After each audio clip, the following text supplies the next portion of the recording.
کم سے کم 3 چیزیں انسان کو مرنے نہیں دیتی، کم سے کم 3 چیزیں انسان کو فنا نہیں ہونے دیتی ہیں۔ بظاہر اسے قبر کے حوالے کر دیا جاتا ہے، بظاہر اس کا جنازہ پڑھا دیا جاتا ہے، بظاہر وہ ہمارے درمیان چلتا پھرتا نظر نہیں آتا، اس کی فاتحہ بھی ہو جاتی ہے، اس کی تعزیت بھی ہو جاتی ہے، مگر وہ مرتا نہیں ہے۔ اس گھرانے نے بتایا ہے کہ مفہوم زندگی کیا ہے، اس گھرانے نے بتایا ہے کہ مفہوم موت کیا ہے۔ انہوں نے مفہوم موت و حیات کو تبدیل کر دیا۔ ہر چلتا پھرتا ان کے نزدیک زندہ نہیں ہے، اور ہر قبر کے حوالے کیا ہوا مردہ ان کے نزدیک مردہ نہیں ہے۔ ان کے نزدیک زندگی کا اور موت کا مفہوم کچھ اور ہے۔ میرے مولا علی فرماتے ہیں جنازے 2 طرح کے ہوتے ہیں، کچھ لیٹے ہوئے جنازے ہوتے ہیں، کچھ چلتے پھرتے جنازے ہوتے ہیں۔ جن کا ضمیر مر چکا ہے وہ زندہ کہاں ہے؟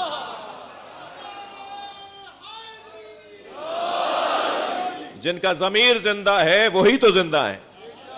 جن کے احساسات مر چکے ہیں، جن کے جذبات مر چکے ہیں، جن کے عقائد مردہ ہو گئے ہیں، جن کے نظریات ختم ہو گئے ہیں، اللہ کے نزدیک، اہل بیت کے نزدیک وہ زندہ نہیں ہے۔ مفہوم موت و حیات کو روشن کر دیا ہے پروردگار عالم نے۔ کم سے کم 3 چیزیں ہیں جو انسان کو مرنے نہیں دیتی۔ سب سے پہلی چیز توجہ چاہوں گا جو انسان کو مرنے نہیں دیتی، سب سے پہلی چیز عزیزان گرامی، وہ ہے وقف، وہ ہے موقوفات، وہ ہے کسی اپنی چیز کو دوسروں کے لیے وقف کر دینا۔ بعض لوگ اپنا گھر وقف کرتے ہیں، بعض لوگ اپنی زمین وقف کرتے ہیں، بعض لوگ اپنی سواریاں وقف کرتے ہیں۔ وہ کیسا علیہ السلام ہے جس نے اپنے آپ کو وقف کر دیا؟ صلوات پڑھ لیں محمد و آل محمد۔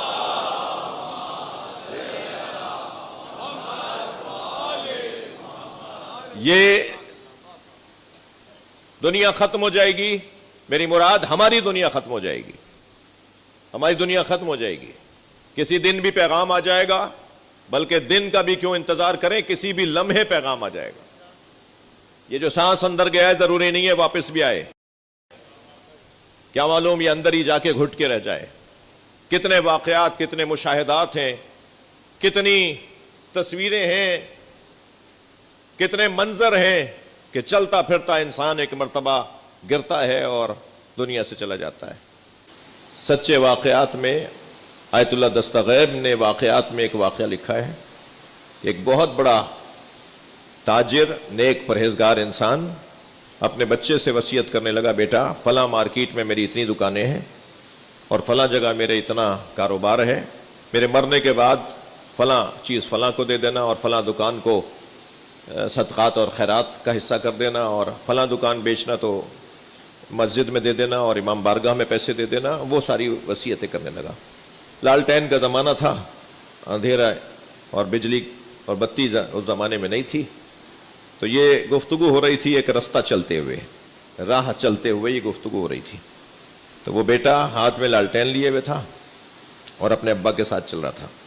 تو بیٹے نے لالٹین اپنی پشت پر اپنے پیچھے ہاتھ باندھ کر لالٹین کو پیچھے کر دیا، اپنے کمر کے پیچھے کر دیا، تو آگے اندھیرا ہو گیا اور روشنی پیچھے چلی گئی۔ توجہ ہے؟ تو باپ نے بیٹے سے کہا، بیٹا یہ کیا کیا تم نے، رستہ نظر نہیں آ رہا۔ کہنے لگے، بابا آپ اپنا نور پیچھے چھوڑ کے جا رہے ہیں اور آپ چاہتے ہیں کہ آپ کو رستہ آگے نور کے ساتھ نظر آئے، روشنی کے ساتھ نظر آئے۔ آپ کام مجھے دے کے جا رہے ہیں اور آپ چاہ رہے ہیں کہ قبر آپ کی روشن ہو۔ آپ یہ کام میرے حوالے نہ کریں، اپنے ہاتھ سے یہ ساری تقسیم کر کے جائیں۔ ایک صلوات پڑھیں ذرا محمد و آل محمد۔ آخری دن جب انتقال ہوا ہے تو صبح مجھے کہہ رہے تھے میرے لیے کہ جب وہ آئیں واپس تو انہیں میری لال والی ڈائری دے دینا اور ان سے کہنا اسے جلدی پڑھیں، اس ڈائری کو جلدی پڑھیں۔ تو میں نے بھی جا کے 7ویں دن جب کھولا تو تقریباً 87,000 روپے کا قرض تھا ان کا، چائے والے کو اتنے دینے ہیں، دھوبی کو اتنے دینے ہیں، فلاں میرے گھر میں آیا ہوا تھا اور مجھ سے کوئی مانگ رہا تھا، میرے پاس نہیں تھے تو میں نے ان سے لے کر اس کو دے دیے تھے۔ یہ تقریباً 87,000 کا، کسی کے 10,000، کسی کے 12,000، کسی کے 3,000، چائے والے کے تھے 20-25,000، کیونکہ مسلسل ان کے مہمانداری رہتی تھی، چائے چلتی تھی ان کے گھر میں، وہ ہوٹل سے چائے آتی تھی اور وہ